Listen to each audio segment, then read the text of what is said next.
नमस्कार साथियों, आप लोग कैसे हैं। आशा करते हैं कि आप लोग भी अच्छे होंगे।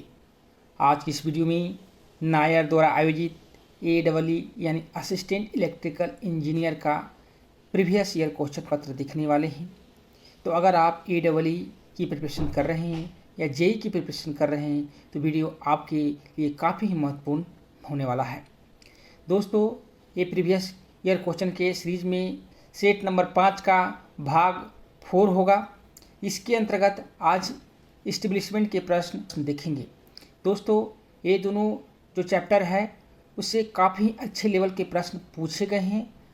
ये आगामी एग्जामों में ये प्रश्न दोबारा रिपीट होने की काफ़ी ही संभावना है, तो वीडियो को शुरू से लेकर एंड तक ज़रूर देखिए। वही दोस्तों, आप लोग बताना चाहूँगा कि अगर आप AEE की प्रिपरेशन कर रहे हैं या JEE की प्रिपरेशन कर रहे हैं और आपको स्टडी मटेरियल की आवश्यकता है तो आप हमसे संपर्क कर सकते हैं। स्टडी मटेरियल आपको अवेलेबल करवा दिया जाएगा। तो बिना समय गंवाए इस वीडियो की शुरुआत करते हैं। पहला नंबर प्रश्न है, the objective of the financial scrutiny of proposal received from the executive department is to, यानी सरकारी विभागों से प्राप्त प्रस्तावों की वित्तीय जांच का उद्देश्य होता है। तो क्या उद्देश्य होता है? Secure maximum efficiency in railway operation at the minimum cost, यानी न्यूनतम लागत पर रेलवे संचालन में अधिकतम दस्ता हासिल करना इसका मुख्य उद्देश्य होता है। तो ऑप्शन नंबर 1 राइट होगा। सेकेंड नंबर प्रश्न है, the professional head of railway financial organisation represent the government of India finance department on the railway board, यानी रेलवे वित्तीय संगठन में प्रोफेशनल प्रमुख हैं और रेलवे बोर्ड में भारत सरकार वित्त विभाग का प्रतिनिधित्व करते हैं। तो कौन करते हैं? तो मेंबर फिनांस करते हैं, यानी सदस्य वित्त करते हैं। तो ऑप्शन नंबर 1 राइट होगा। नेक्स्ट प्रश्न है, the following method of appraisal of capital expenditure proposal are commonly used in industrial and commercial undertakings, यानी पूंजीगत व्यय प्रस्तावों के मूल्यांकन की निम्नलिखित विधि आमतौर पर औद्योगिक और वाणिज्यिक उपक्रम में उपयोग किया जाती है। तो कौन सा विधि का उपयोग किया जाता है? तो ऑप्शन देख लेते हैं। रिटर्न रेखा की दर, ये भी विधि का उपयोग किया जाता है। भुगतान वापसी अवधि और डिस्काउंटेड कैश फ्लो, ये सभी ध्यान में रखा जाता है। तो ऑप्शन नंबर डी राइट होगा। दिए गए सभी विकल्प सही है। फोर्थ प्रश्न है, the following quantifiable benefits are accrued to the society owing the implementation of the railway project, railway परियोजना में क्रियान्वयन के कारण समाज में निम्नलिखित मात्रात्मक लाभ प्राप्त हुए हैं। तो क्या प्राप्त हुए हैं? तो ऑप्शन देख लीजिए। पहला है यात्रा के समय की बचत, यस यात्रा के समय की बचत भी होती है, रोजगार सृजन भी होता है और रेलवे नेटवर्क का डिकजेशन ये भी होता है। तो ऑप्शन नंबर डी राइट होगा। दिए गए सभी विकल्प सही है।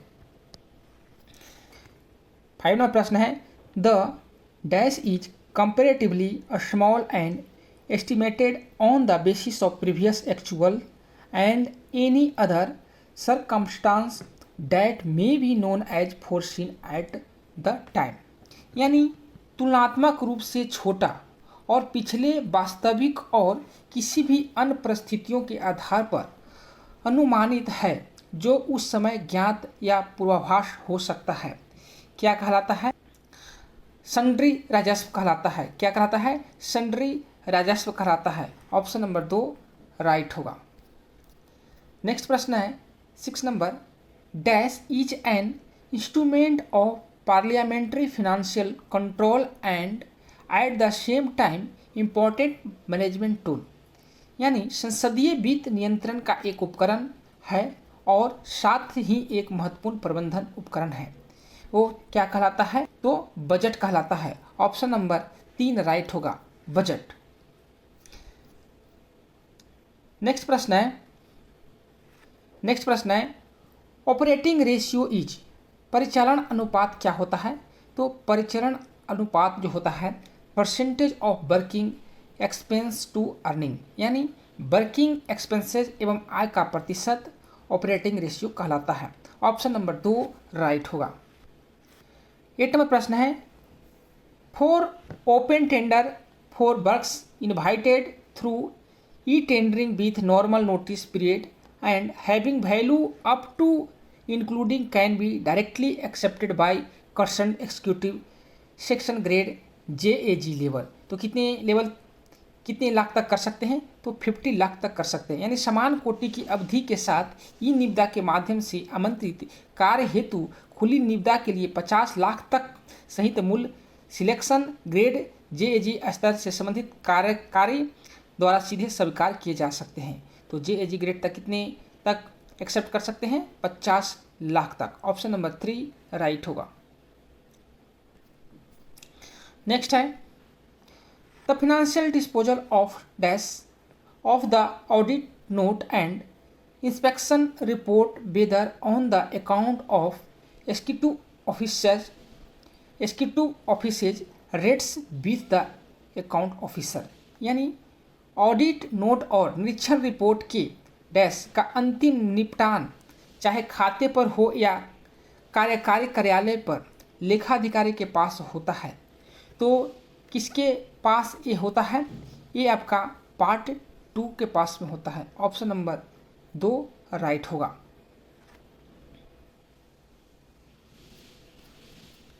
नेक्स्ट है 10वां प्रश्न dash means all incidental and other expenditure including expenditure on a store which is incurred for the management of an office for the working of establishment।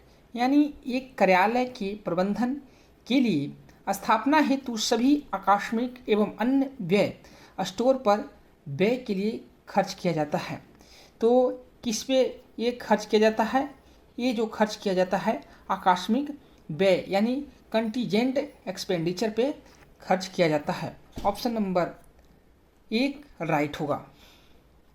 11 प्रश्न है erstwhile demand number 5 abstract C pertain to. यानी पूर्ववर्ती मांग संख्या 5 सार सी संबंधित है। ये किससे संबंधित होता है? ये जो संबंधित होता है repair and maintenance for motive power. यानी मोटिव पावर की मरम्मत और रख रखाव के लिए जरूरी होता है।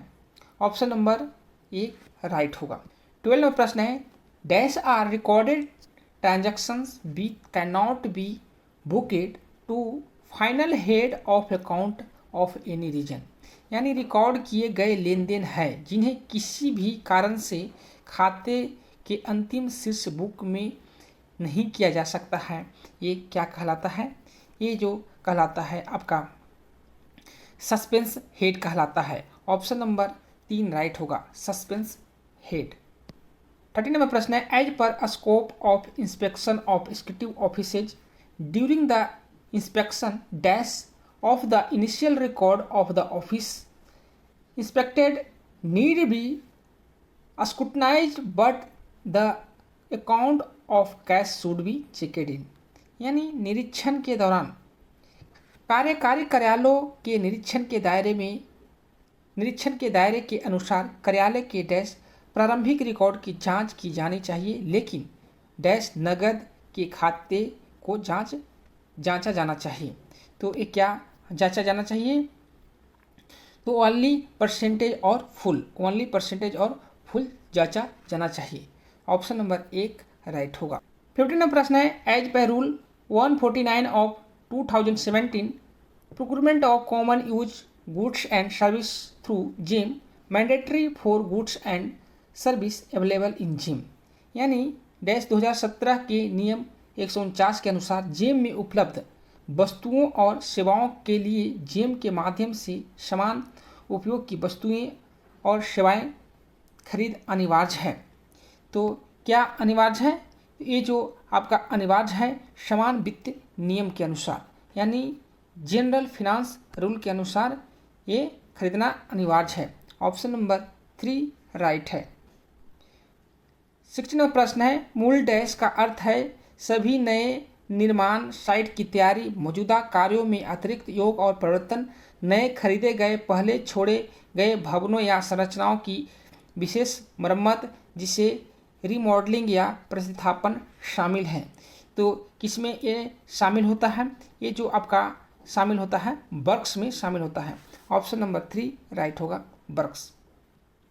70 नंबर प्रश्न है, आम बजट के साथ रेल बजट के विलय के साथ अनुदान की मांग और रेलवे में बजट अनुमान का विवरण भी डैश के आम बजट का हिस्सा होगा। तो किसका ये हिस्सा था? तो वर्ष 2017-18 के आम बजट का हिस्सा होगा। ऑप्शन नंबर 2 राइट होगा। नेक्स्ट है, वेतन बिलों के साथ प्राप्त रेट रोल्स A1621 को यह देखने के लिए जांचना चाहिए। तो क्या देखने के लिए उसे जांचना चाहिए? तो उसे यहाँ पे जो ऑप्शन दिए गए हैं सभी को देखने के लिए जांचा जाना चाहिए। जैसे वसूली योग किराया के रूप में दिखाई गई राशि सही है, वसूली वास्तव में वेतन बिल के माध्यम से की गई है, मुक्त क्वार्टर का लाभ उन कर्मचारियों को नहीं दिया गया है जो विशेषाधिकार के हकदार नहीं हैं। तो ये सभी चीज़ों को जांचा जाना चाहिए। ऑप्शन नंबर डी राइट होगा।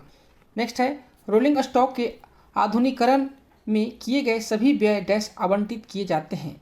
तो किसे आवंटित किए जाते हैं? ये जो आपका आवंटित किया जाता है मूल्य ह्रास आरक्षित निधि से यानी डेप्रिसिएशन रिजर्व फंड से ये आवंटित किया जाता है। ऑप्शन नंबर 1 राइट होगा। नेक्स्ट प्रश्न है 20 number, dash show the result of audit of the initial records of executive offices and station, यानी कार्यकारी कार्यालयों और स्टेशनों के आरंभिक अभिलेखों के लेखा परीक्षा के परिणाम दिखाता है। तो किसका परिणाम दिखाता है? ये जो आपका दिखाता है निरीक्षण रिपोर्ट यानी इंस्पेक्शन रिपोर्ट को दिखाता है। ऑप्शन नंबर 3 राइट होगा। नेक्स्ट है 21 नंबर प्रश्न, to become eligible for availing non refundable partial withdrawal from own contribution and NPS subscriber must complete at least month, यानी अपने योगदान से गैर वापसी योग आंशिक निकासी का लाभ उठाने के लिए पात्र बनने के लिए एक NPS सब्सक्राइबर को कम से कम महीने की सर्विस पूरी करनी होगी। तो 3 साल होता है यानी 36 महीने। ऑप्शन नंबर 3 राइट होगा, 36 मंथ। 22 नंबर प्रश्न है, dash are the maximum number of school passes admissible for each child of railway servant in a year, एक वर्ष में रेल सेवा के प्रत्येक बच्चे के लिए स्वीकार स्कूल पास की अधिकतम संख्या कितनी होती है? तो 3 सेट होता है या 6 हाफ सेट होगा। ऑप्शन नंबर 1 राइट होगा। 23 नंबर प्रश्न है, encashment of leave on average पे यानी MSCP availing railway pass while in service can not be more than 60 days, यानी 6 बार ले सकते हैं, एक बार में 10 दिन मिलता है, तो 6 बार पूरे सर्विस पीरियड में ले सकते हैं, तो टोटल कितने हो गए 60 डेज। ऑप्शन नंबर 1 राइट होगा। नेक्स्ट है फुल फॉर्म ऑफ उम्मीद इज, उम्मीद का फुल फॉर्म क्या होता है? तो इसका फुल फॉर्म होता है unique medical identity card. Option number 3 right होगा, unique medical identity card. Next है railway servant seeking voluntary retirement from service should have complete at least years of qualifying service, यानी सेवा से स्वैच्छिक सेवानिवृत्ति लेने वाले रेल सेवक को कम से कम बस की हरक सेवा पूरी करनी चाहिए। तो कितनी पूरी होनी चाहिए? तो 20 ईयर्स होना चाहिए। ऑप्शन नंबर 3 राइट होगा, 20 वर्ष। 26 नंबर प्रश्न है फुल फॉर्म ऑफ RESS, रेस का फुल फॉर्म क्या होता है? इसका जो फुल फॉर्म होता है railway employee self service. Option number 2 right होगा, railway employee self service. Next है standard form of 4 is used for, तो स्टैंडर्ड फॉर्म 4 किसके लिए यूज किया जाता है? तो ये जो यूज किया जाता है आपका revocation of suspension. Option number 3 right होगा। नेक्स्ट है in a trade test of failed staff is eligible to reappear in fresh trade test after, एक ट्रेड टेस्ट में एक असफल कर्मचारी के बाद नए ट्रेड टेस्ट में फिर से बैठने के लिए योग्य माना जाएगा। तो कितने महीने के बाद? तो 6 महीने के बाद ही माना जाएगा। ऑप्शन नंबर डी राइट होगा। नेक्स्ट है joining time is not to be combined with, तो ज्वाइनिंग टाइम किसके साथ कंबाइंड नहीं किया जा सकता है? तो CL के साथ नहीं किया जा सकता है। नेक्स्ट है maximum number of financial upgradation which can be granted under MACPR। MACP के तहत दिए जाने वाले वित्तीय उन्नयन की अधिकतम संख्या कितनी है? तो MACP कितनी बार लिया जा सकता है? तो 3 बार लिया जा सकता है। ऑप्शन नंबर 2 राइट होगा। नेक्स्ट है dash days of paternity leave can be sanction to a male employee. तो पैटर्निटी लीव कितने दिन का मिलता है? तो 15 डेज का मिलता है और आपको 180 डेज के अंदर आपको अवेल करना जरूरी है, नहीं तो लैप्स कर जाएगा। ऑप्शन नंबर डी राइट होगा। 32 नंबर प्रश्न है maximum number of leave on average पे यानी LAP date can be in cash at time of retirement is days. तो कितना इन कैश करवा सकते हैं? तो 300 करवा सकते हैं। ऑप्शन नंबर 3 राइट होगा। Railway servant is required to report to government for any movable property transaction if value of transaction exceed 2 month of basic salary. Option number 1 right होगा। कोई भी सरकारी कर्मचारी जो है चल संपत्ति के लेन देन की सूचना सरकार को देनी होगी यदि इस लेन देन का मूल्य कितना अधिक हो तो 2 महीने के मूल वेतन से अधिक हो। 34 नंबर प्रश्न है commuted pension of a railway servant is restored after a period. एक रेल सेवक की कम्यूटेड पेंशन की अवधि के बाद बहाल की जाती है तो कितने साल के बाद में बहाल की जाती है? तो 15 वर्ष के बाद में बहाल की जाती है। ऑप्शन नंबर 1 राइट होगा। और आज का अंतिम प्रश्न है 35 नंबर प्रश्न कि under RTI act after receiving the request for obtaining information from an applicant cell public information office provided the information to the application. यानी RTI अधिनियम के अंतर्गत आवेदन से सूचना प्राप्त करने के लिए अनुरोध प्राप्त होने के उपरांत डैश आवेदक को सूचना लोक सूचना अधिकारी द्वारा दी जाएगी। तो कितने दिन के अंदर दी जाती है? तो 30 दिन के अंदर दिया जाता है। ऑप्शन नंबर 2 राइट होगा विथ इन 30 डेज। तो दोस्तों इसमें कुल मिलाकर के 35 प्रश्न देखें। इसमें जो प्रश्न पूछे गए थे आपके स्टोर से और इस्टेब्लिशमेंट से संबंधित प्रश्न थे। तो आपको ये वीडियो कैसा लगा? अच्छा लगे तो वीडियो को लाइक ज़रूर करें, दोस्तों के साथ शेयर करें और चैनल को सब्सक्राइब करना ना भूलें।